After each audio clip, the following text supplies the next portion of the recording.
Assalamualaikum warahmatullahi wabarakatuh. Perkenalkan, nama saya Maskur, mahasiswa PPG dalam jabatan tahap 1 LPTK IAIN Takengon tahun 2024 akan melakukan proses pembelajaran di dalam kelas pada tanggal 17 Oktober tahun 2024 dengan tema menghadirkan salat dan zikir dalam kehidupan. Oleh karena itu, ayo kita sama-sama menyaksikan. Terima kasih. Assalamualaikum warahmatullahi wabarakatuh. Assalamualaikum warahmatullahi wabarakatuh. Waalaikumsalam warahmatullahi wabarakatuh. Gimana kabarnya anak-anak hari ini? Alhamdulillah luar biasa. Ya, Bapak lihat anak-anak Bapak hari ini wajahnya cukup cerah-cerah dan sangat bergairah untuk belajar pendidikan agama Islam. Baiklah anak-anak, sebelum kita memulai proses belajar mengajar, agar kita hari ini diberkahi oleh Allah dan belajarnya pun masuk ke dalam hati kita, mari kita sama-sama membaca doa. Alhamdulillahi minasyaitonirrajim.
Menyanyikan lagu Indonesia Raya. Ayo berdiri semua. Ayo berdiri.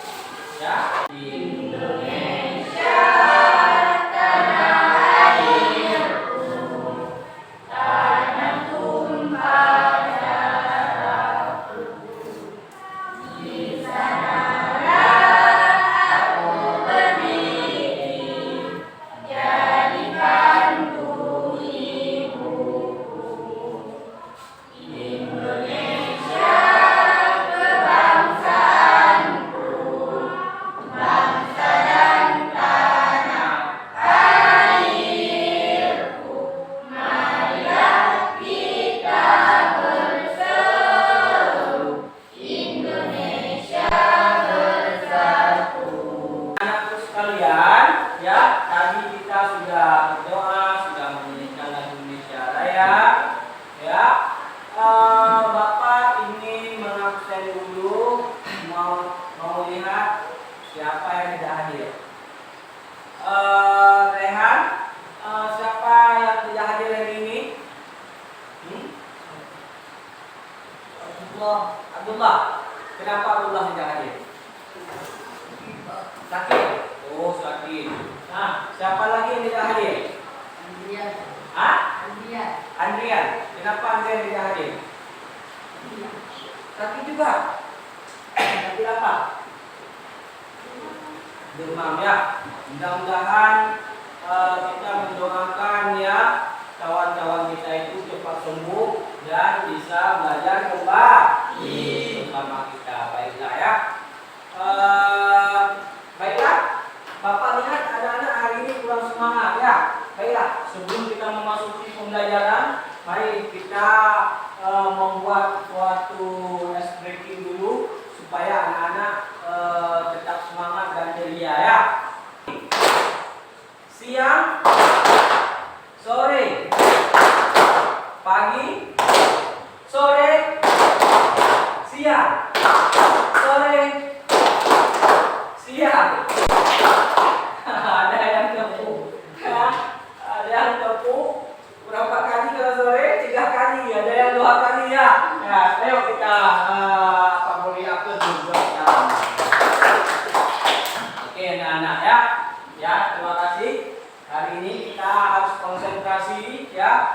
belajar, ya, untuk belajar.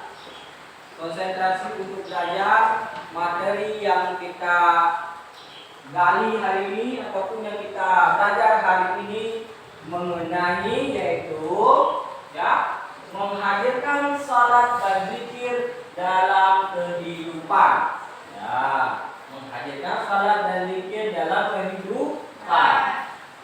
Adapun tujuan pembelajaran kita pada hari ini, ya, Bapak berharap nanti pada kalian, ya, sesudah kita belajar hari ini, Bapak ingin kalian semua yang pertama, anak-anak Bapak dapat menjelaskan makna dan pentingnya salat dan zikir dalam kehidupan kita. Yang kedua, Bapak ingin anak-anak Bapak dapat mempraktikkan salat dan zikir dengan benar dan konsisten. Bagaimana nanti anak-anak Bapak dapat mempraktikkan salat dan zikir juga. Yang ketiga, Bapak juga berharap ya anak-anak Bapak menunjukkan kedisiplinan dan kesungguhan dalam melaksanakan salat dan zikir.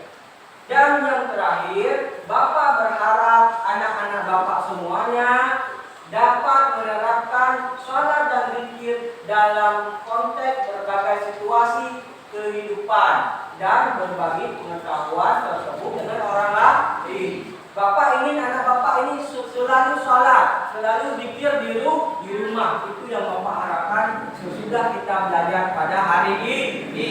Oke, mengerti? Oke, baiklah. Kalau anak-anak Bapak mengerti, ini ada beberapa pertanyaan yang ingin Bapak tanyakan. Nah, pertanyaan yang pertama, ya, pertanyaan yang pertama, apa kesulitan yang mungkin anak-anak Bapak hadapi saat mencoba melaksanakan salat dan zikir secara teratur dalam kehidupan sehari-hari? Nah, apa selama ini yang menjadi kesulitan anak-anak Bapak, ya? Coba kelompok Fatimah.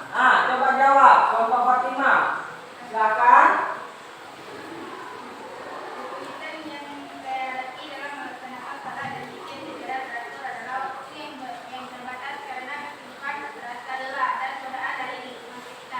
Iya, ya.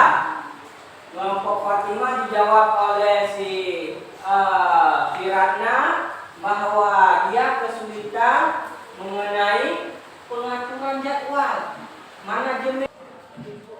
Baiklah anak-anak, sebelum kita memasuki proses pembelajaran ataupun materi yang akan Bapak jelaskan, nanti Bapak akan membagikan LKPD atau lembar kerja peserta didik kepada anak-anak Bapak semuanya. Ini LKPD dikerjakan secara kelompok. Satu LKPD kerjakan secara berkelompok.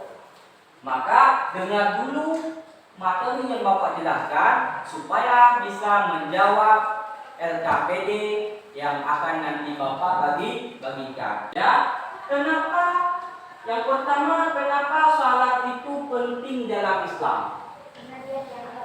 Karena dia tiang agama. Betul, karena dia tiang agama. Yang kedua, kenapa lagi? Karena rukun Islam. Salat itu termasuk rukun Islam. Yang ketiga, kenapa salat itu penting dalam Islam? Karena amal ibadah yang dihisab yang pertama. Ketika kita meninggal, ketika kita dibangkitkan nanti di hari akhirat, salat adalah yang pertama dihisab. Salat, coba baca sebentar, yang besar suaranya. Secara bahasa, salat bermakna doa. Namun dalam konteks agama Islam, salat adalah ibadah yang terstruktur, dilakukan pada waktu-waktu tertentu dan melibatkan gerakan-gerakan khusus serta bacaan dari Al-Quran. Ya, betul. Secara bahasa, salat itu doa. Kita berdoa. Ya. Secara dalam konteks agama Islam, salat itu adalah ibadah yang terstruktur dan dilaksanakan pada waktu-waktu tertentu. Serta dalam salat itu ada bacaan Al-Quran. Itu materi sudah Bapak jelaskan. Sekarang seperti Bapak bilang tadi, Bapak akan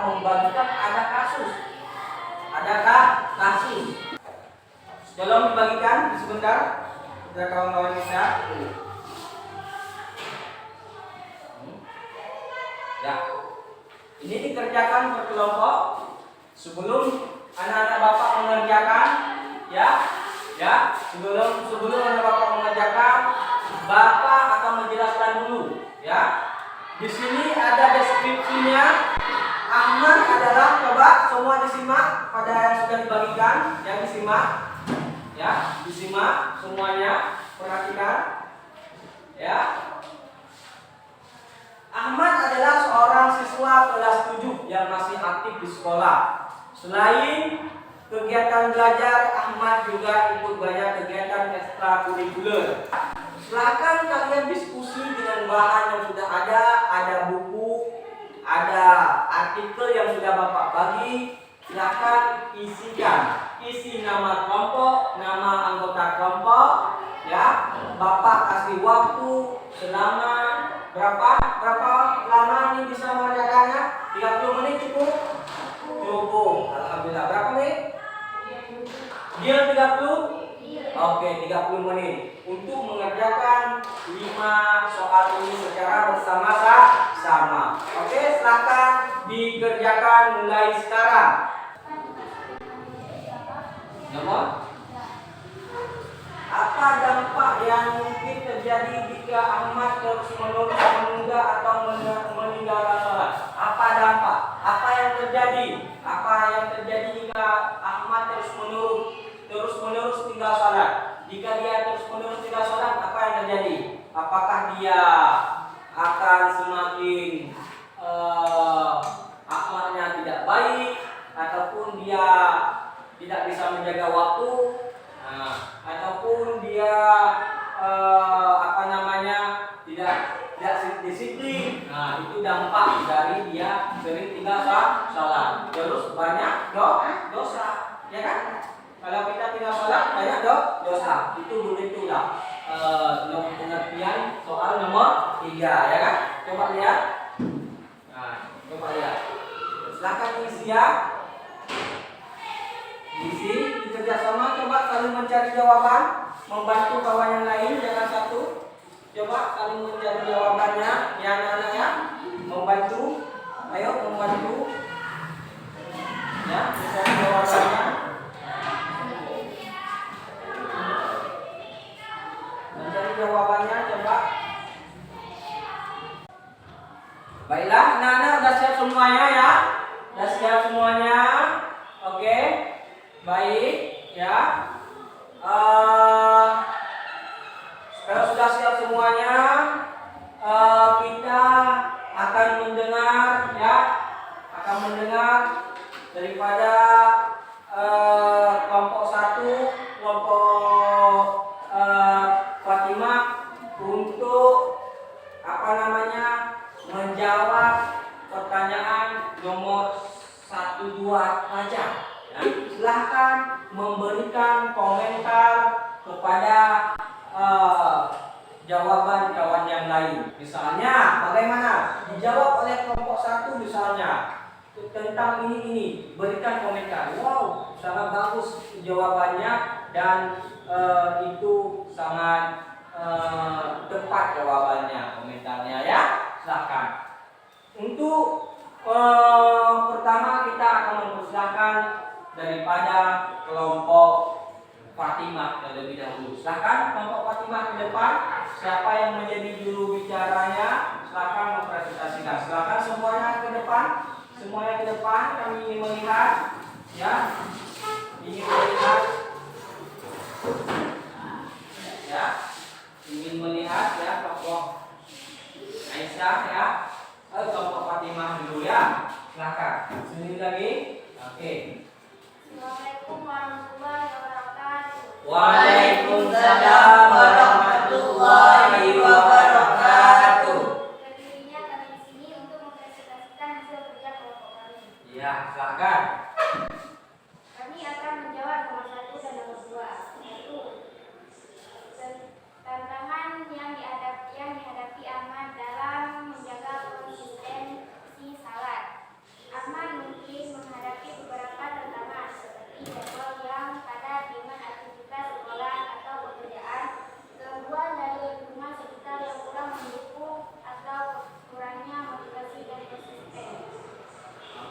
Selanjutnya, Cara Ahmad bisa lebih disiplin dalam mengatur waktu agar tidak meninggalkan salat. Ahmad bisa mencoba beberapa strategi seperti membuat jadwal harian yang terperinci dan memprioritaskan waktu untuk salat menggunakan pengingat atau alarm dan menciptakan lingkungan yang mendukung untuk melaksanakan salat. betul ya. Tepuk tangan buat kelompok 1. Ya, seperti oke, kita dengarkan presentasi kelompok 2 ya. Mungkin lagi ke sini dan ke situ. Dan ke depan dan di belakang pada lagi. Ini lagi, coba. Ini lagi, ya. Oke. Ya. Kita mendengarkan dari kelompok Unikasum ya. Kepada kelompok Unikasum kami persilahkan. Kami dari kelompok 2 ingin memaparkan tentang Ahmad. Ya, silakan. Tanpa jika Ahmad buru-buru meninggalkan atau meninggalkan salat. Yang keras suaranya. Ahmad buru-buru meninggalkan atau meninggalkan salat tanpa bisa berupa penurunan kualitas ibadah yang tidak stabilan spiritual yang dapat mengarungi hubungan Ahmad dengan Allah Subhanahu wa taala serta mengurangi ketenangan batin dan kehidupan spiritualnya.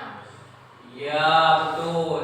Ya, dengan si Ahmad ini tidak lagi konsisten sholat, maka ibadahnya menurun dan hubungan dengan Allah sudah mulai jarak, ya kan? Sudah jarak hubungan dengan Allah. Tepuk tangan buat kelompok 2. Ya, terima kasih kelompok 2. Ya, selanjutnya kelompok ketiga. Kelompok ketiga, sini saja, lakukan sini aja. Jangan jauh kali.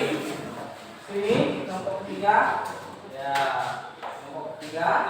Ya. Kelompok ketiga, silakan. Assalamualaikum warahmatullahi wabarakatuh. Waalaikumsalam warahmatullahi wabarakatuh. Ya, Kami dari kelompok kelompok 3 ingin memaparkan hasil kerja kelompok kami.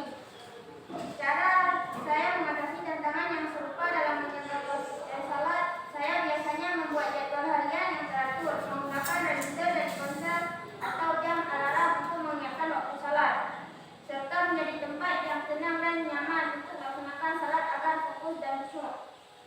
Mengapa menjaga konsisten salat penting, terutama di usia remaja seperti Ahmad? Menjaga konsisten dalam salat sangat penting karena merupakan kewajiban utama sebagai seorang muslim. Di usia remaja, ini merupakan fase di mana seseorang mulai membangun identitas spiritual dan nilai-nilai agama. Sehingga konsisten dalam salat akan membantu memperkuat fondasi spiritual Ahmad untuk menghadapi tantangan dan godaan dalam kehidupan sehari-hari. Sekian.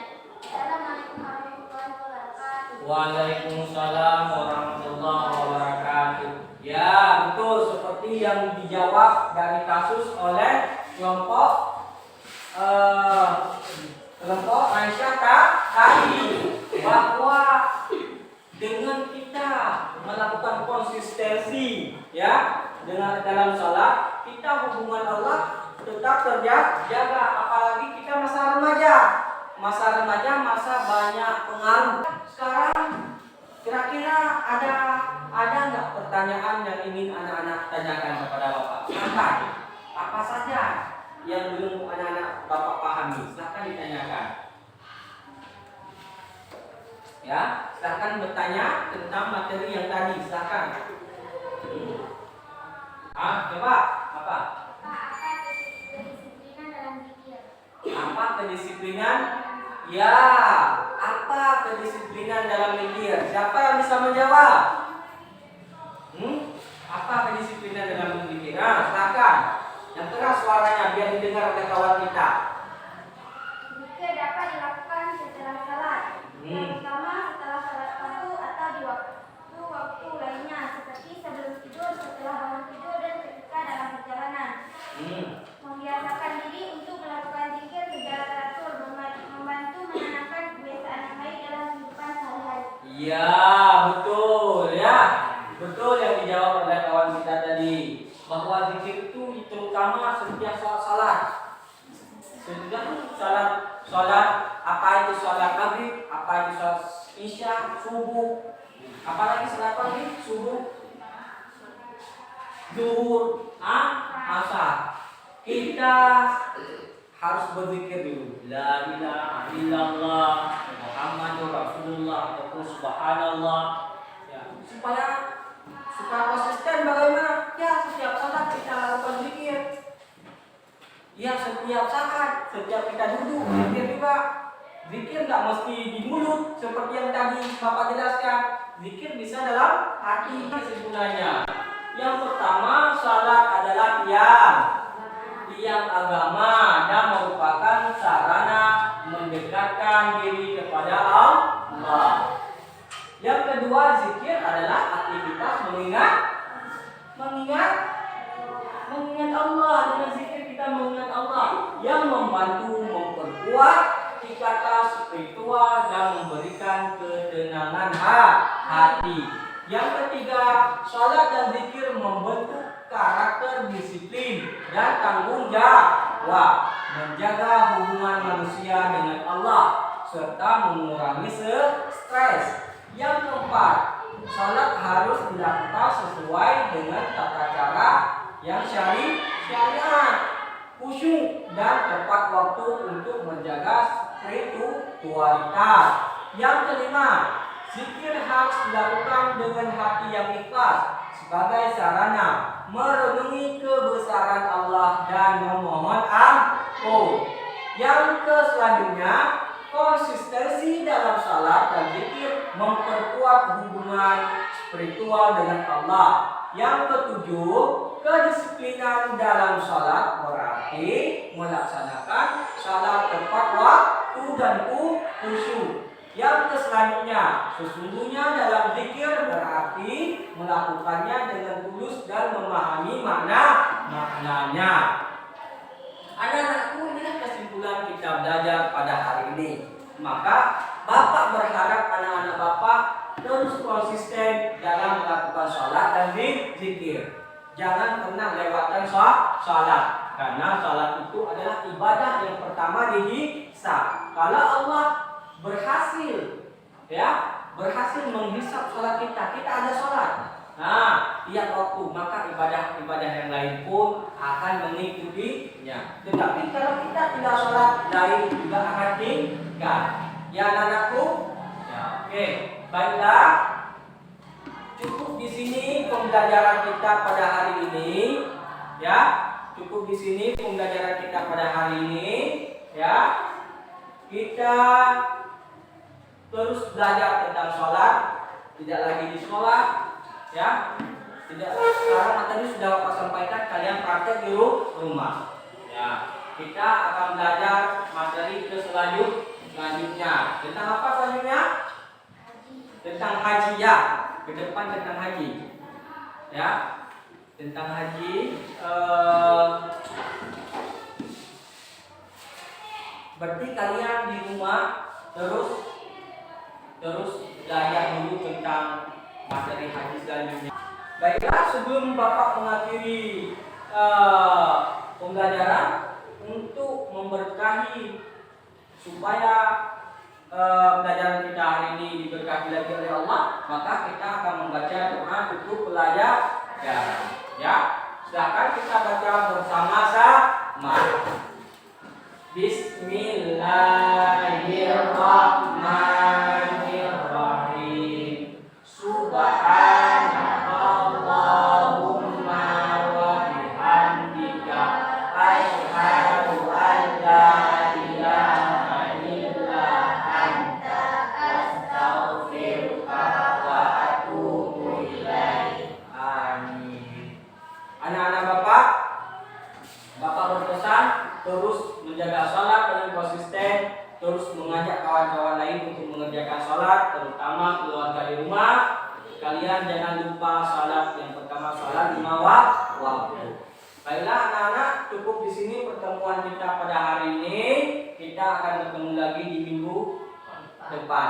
Di halaman 76 itu atau ya ada PR, bahkan kalian kerja kerjakan.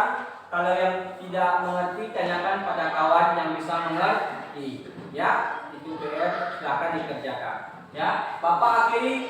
Assalamualaikum warahmatullahi wabarakatuh. Waalaikumsalam.